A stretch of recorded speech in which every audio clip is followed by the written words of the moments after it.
नमस्कार. सुमित्राने तर जानकीवरती हातच उचललेला असतो. सगळ्यांना असंच वाटत असतं की सुमित्रा जानकीवरती खूपच चिडली आहे. पण तसं काहीही नसतं. सुमित्रा जानकीवरती चिडलेली नसते, तर त्यांच्या प्लॅनचा एक भाग असतो तो.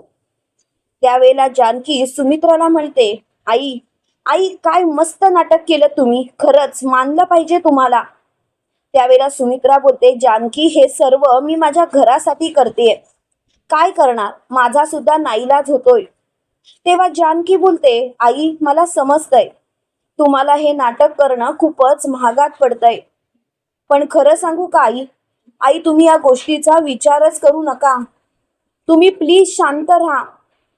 तुम्हाला फक्त मी एकच सांगेन, आपण जे काही करतोय ना ते योग्य करतोय आणि त्याचा एक दिवस आपल्याला नक्कीच फायदा होणार. तेव्हा मात्र सुमित्रा बोलते, जानकी, जानकी तुला खरंच वाटतं शर्वरीचं वागणं बदलेल? हे सर्व तर नाटक आपण शर्वरीसाठी करतोय. तिला असं जाणवून देतोय की मी तिच्या बाजूने आहे. पण जानकी तुला तर माहिती आहे ना, मला तुझंच वागणं पटतंय. त्यावेळेला जानकी बोलते, आई, आई तुम्ही नका विचार करू. आई तुम्ही कशाला विचार करताय नको त्या गोष्टीचा? प्लीज शांत राहा ना. तेव्हा मात्र सुमित्रा बोलते, कशी शांत राहू? इथे माझी मुलगी स्वतःचा संसार उद्ध्वस्त करून दुसऱ्या मुलाच्या नादाला लागलीये आणि तरी सुद्धा तू असं म्हणतेस की मी शांत राहू? जानकी सगळं काही माझ्या डोळ्यांना दिसत असताना सुद्धा मी माझ्या मुलीच्या विरोधात काहीच करू शकत नाही. त्यावेळेला लगेच जानकी बोलते, कळतंय आई, मला कळतंय. सगळ्यात जास्त त्रास तुम्हालाच होतोय.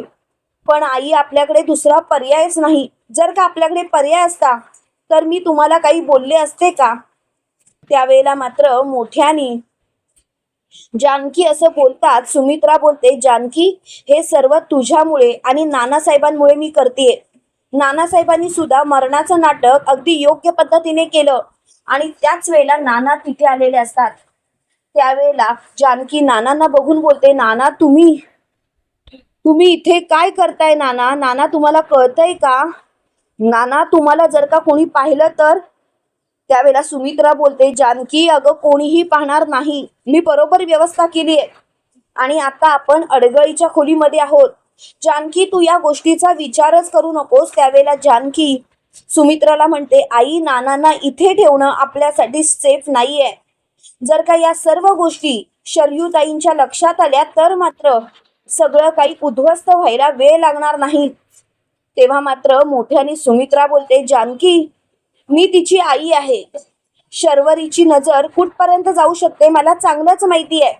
अगं ती बावळट आहे, बावळट, आणि ती कधीच कधीच असा विचारच करू शकत. त्यावेळेला लगेच मोठ्याने जानकी बोलते, तुम्ही जरी काही बोलत असला तरी नानांना इथे ठेवणं आपल्यासाठी रिस्की होऊ शकतं. तेव्हा लगेच नाना सुमित्राला बोलतात, सुमित्रा जानकी अगदी बरोबर बोलतीये. शर्वरी आता या टोकाला जाऊन पोचले की ती काहीही करू शकते आणि खरं सांगू का, मला त्या शर्वरीला धडा शिकवायचाच आहे. तिची लायकी मला तिला दाखवायची आहे, त्याशिवाय मी गप्प राहणार नाही. त्यावेळेला लगेच जानकी बोलते, नाना, नाना तुम्ही शांत राहा. नाना एवढं सगळं आपण घडवून आणलं ते कशासाठी? फक्त आणि फक्त शर्वरी ताईंना धडा शिकवण्यासाठी. माझ्या नावावरती सगळी प्रॉपर्टी केलेत हे ऐकल्यानंतर शर्वरी ताई ज्या पिसळलेल्या होत्या ना, ते बघितल्यावरती तर मला धक्काच बसला. आणि मला धक्का या गोष्टीचा बसला की सारंग भाऊजी आणि सौमित्र भाऊजी सुद्धा माझ्याबद्दल हाच विचार करतात. त्यावेळेला लगेच सुमित्रा बोलते, जानकी, जानकी अगं तू असा विचार का करतेस? जानकी प्लीज तू असा विचार नको करूस, असं त्यांच्या मनात काही नाही. तेव्हा लगेच जानकी बोलते, प्लीज प्लीज हे सर्व थांबवा. नाना आता तुम्ही जिवंत तर आहात, पण एक गोष्ट मात्र लक्षात ठेवायची नाना, काही झालं तरी शर्वरी वंशंच्या नजरेत तुम्ही पडता कामा नये. तेव्हा नाना बोलतात, जानकी तू काळजी करू नकोस, मी आहे ना, मी सगळं काही नीट करेन आणि आता मात्र तुला काळजी करायची गरजच नाही. तर इकडे आपल्याला असं पाहायला मिळतं की शर्वरी खूपच चिडलेली असते. तिने तिच्या बॉयफ्रेंडला फोन केलेला असतो आणि ती म्हणत असते, काहीच करू शकत नाही आपण, अरे सगळं संपलंय.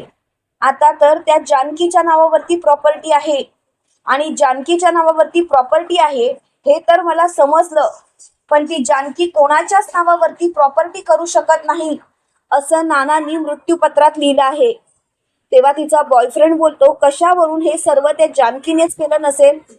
तेव्हा लगेच शर्वरी बोलते, खरं सांगू, सगळ्यांच्या समोर मी बोलताना तसंच बोलले, पण मी तुला खरं सांगते, जानकी असं कधीच करणार नाही.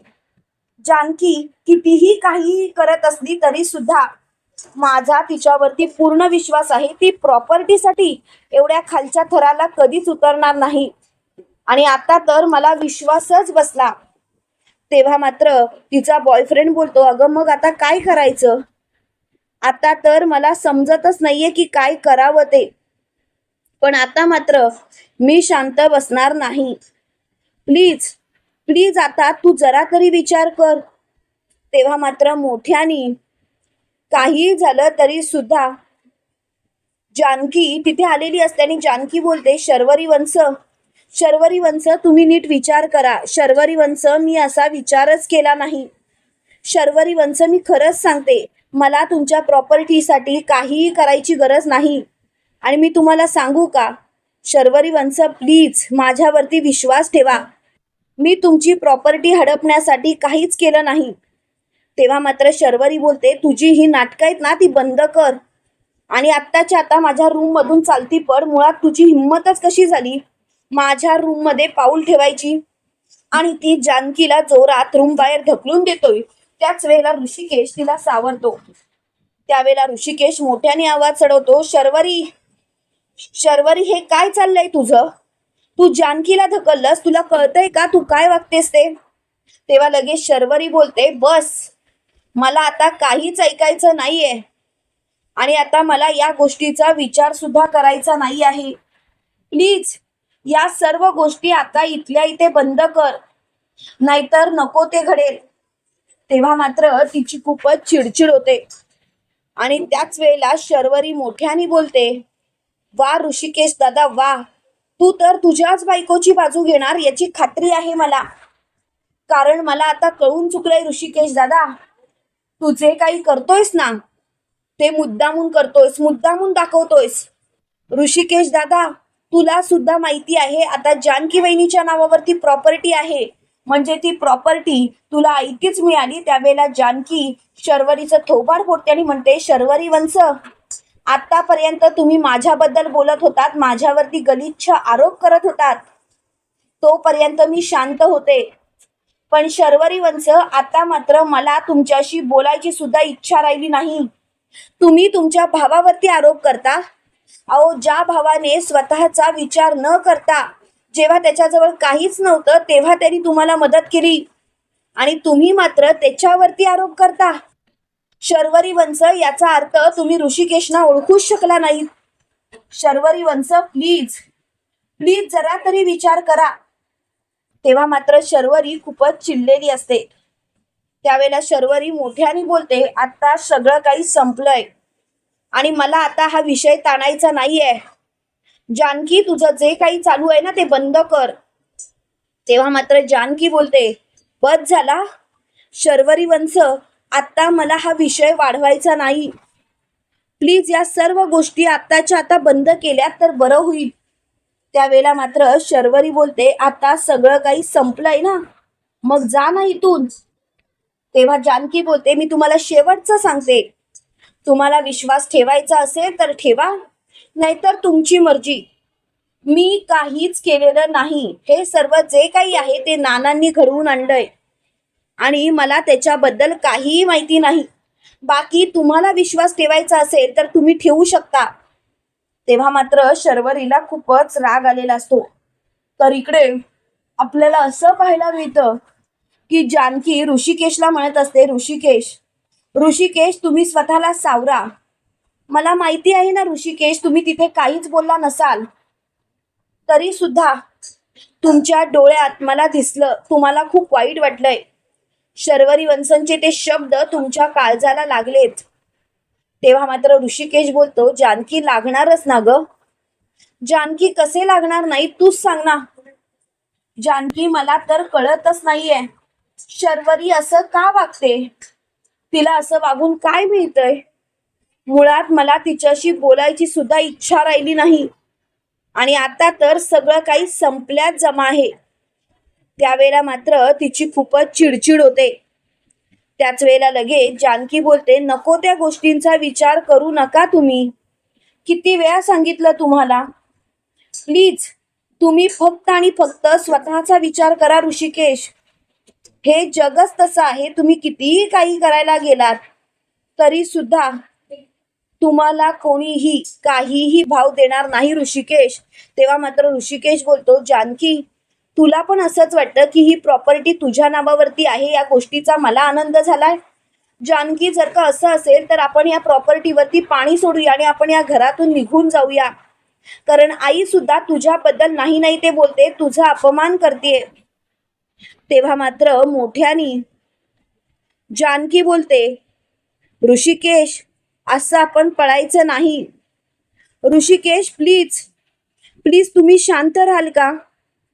त्यावेळेला ऋषिकेश बोलतो, मला आता शांत राहायचं नाही. जानकी काहीतरी केलं पाहिजे. त्यावेळेला जानकी बोलते, ऋषिकेश खरं तर मला तुम्हाला काहीही सांगायचं नव्हतं, पण आता मात्र मला तुम्हाला सांगावं लागेल.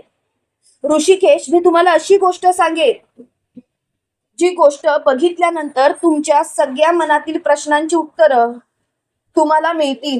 तेव्हा लगेच ऋषिकेश बोलतो, कोणती आहे अशी गोष्ट.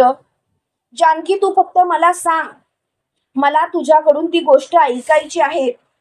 तेव्हा मात्र जानकी तिच्याकडे बघतच राहते.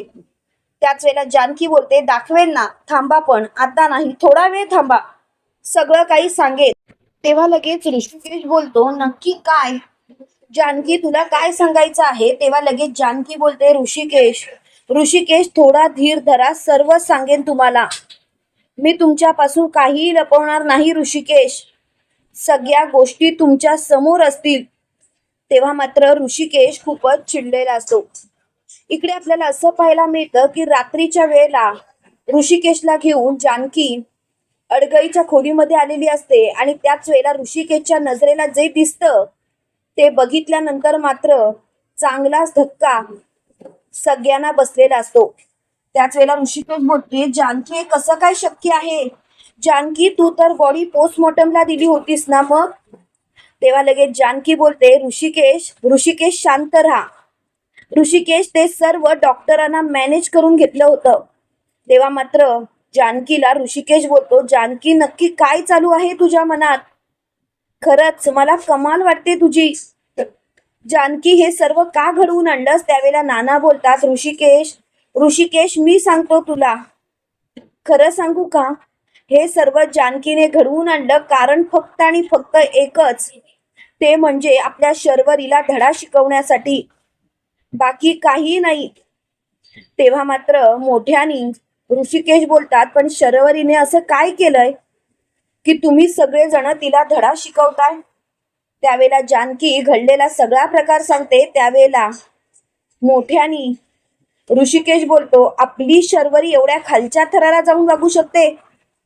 तेव्हा लगेच जानकी बोलते, वागू शकते नाही, त्या वागल्यात. पण आता मात्र मला एक गोष्ट कळून चुकले की काहीही झालं तरी शर्वरी ताई आता जे काही वागतायत ते चुकीचं वागतायत आणि त्यांना ते कळत नाहीये आणि त्यांना याच गोष्टीची आपल्याला जाणीव करून द्यायची आहे. तेव्हा मात्र ऋषिकेश बोलतो, जानकी तू कितीही जाणीव करून दे तरी सुद्धा शर्वरी बदलणार नाही. तेव्हा मात्र जानकी बोलते, ते मला सुद्धा माहिती आहे, पण कितीही काही झालं तरी सुद्धा मला आता हा विषय ताणायचा नाही आणि हा विषय मला आता इथल्या इथे बंद करायचा आहे. प्लीज हे सर्व थांबवा, नाहीतर नको ते घडेल. तेव्हा मात्र तिची खूपच चिडचिड झालेली असते. त्याच वेळेला लगेच शर्वरी मोठ्याने बोलते, आता सगळं काही संपल्यात जमा आहे, मला हा विषय ताणायचा नाही म्हणजे नाही. प्लीज ह्या सर्व गोष्टी आत्ता इथल्या इथे थांबवायच्या. त्यावेळेला लगेच जानकी बोलते, तुम्ही प्लीज शांत राहाल. ऋषिकेश मी सगळं माझ्या पद्धतीने घडवून आणणार. मी तुम्हाला शब्द देते ना, सगळं काही नीट घडणार. पण आता मात्र या विषयावरती वाद घालायचा नाहीये. तेव्हा मात्र तिची खूपच चिडचिड झालेली असते. त्याच वेळेला नाना बोलतात, ऋषिकेश मला मान्य आहे, मी हे सगळं नाटक रचलं, पण फक्त आणि फक्त त्या शर्वरीला धडा शिकवण्यासाठी, बाकी काही नाही. प्लीज प्लीज ह्या सर्व गोष्टी थांबवायच्या, नाहीतर नको ते घडेल. तेव्हा मात्र तिची खूपच चिडचिड होते आणि त्याच वेळेला ऋषिकेश खूपच चिडलेला असतो. इकडे आपल्याला असं पाहायला मिळतं, ऋषिकेश जानकीला म्हणत असतो, जानकी नाना जिवंत आहेत हे बघितल्यानंतर माझ्या मनाला एक शांतता तर मिळाली, पण हे सगळं तू कसं घडवून आणलं जानकी? जानकी हे सगळं दिसतं तेवढं सोपं नाहीये. तेव्हा लगेच जानकी बोलते, काही असलं ऋषिकेश तरी नाना जिवंत आहेत, मी माझ्या वडिलांना असं कसं काय मरून देणार? तेव्हा मात्र ऋषिकेश बोलतो, जानकी खरंच आम्ही फक्त त्यांची नावाला मुलं आहोत, पण जर का त्यांना वडील म्हणून जर का कोणी मानलं असेल तर ती तू आहे जानकी. खरंच तुला मानलं पाहिजे जानकी. त्यावेळेला जानकी बोलते, ऋषिकेश ऋषिकेश आता या गोष्टीचा विचार करूच नका. आता फक्त आणि फक्त या गोष्टीचा विचार करा, ती म्हणजे कितीही काही झालं तरी लवकरात लवकर आपल्याला सगळ्या गोष्टी नीट करायच्या आहेत आणि त्या कशा याचा विचार करा. तेव्हा मात्र ऋषिकेशला खूपच राग आलेला असतो. त्यावेळेला ऋषिकेश मोठ्याने बोलतो, बस झालं आता, आता मला शांत बसायचंच नाहीये. प्लीज हे सर्व थांबवा, नाहीतर नको ते घडेल. त्यावेळेला लगेच जानकी बोलते, थांबणार, हे सर्व थांबणार, पण एक विशिष्ट वेळ आल्यानंतर, ज्या दिवशी शर्वरी ताईंचा खरा चेहरा मी सर्वांसमोर आणेन, त्या दिवशी या सर्व गोष्टी थांबणार. तुम्ही काळजीच करू नका, सगळं काही मी नीट करणार. तेव्हा मात्र तिची खूपच चिडचिड झालेली असते. तुम्हाला काय वाटतं मित्रांनो, खरोखर लवकरात लवकर शर्वरीचा खरा चेहरा जानकी सर्वांसमोर आणून जिवंत नानांना सर्वांसमोर आणेल का? कमेंट करून नक्की कळवा आणि असेच मालिकेंचे नवनवीन अपडेट पाहण्यासाठी व्हिडिओला लाईक आणि चॅनलला सबस्क्राईब करायला विसरू नका. थँक्यू.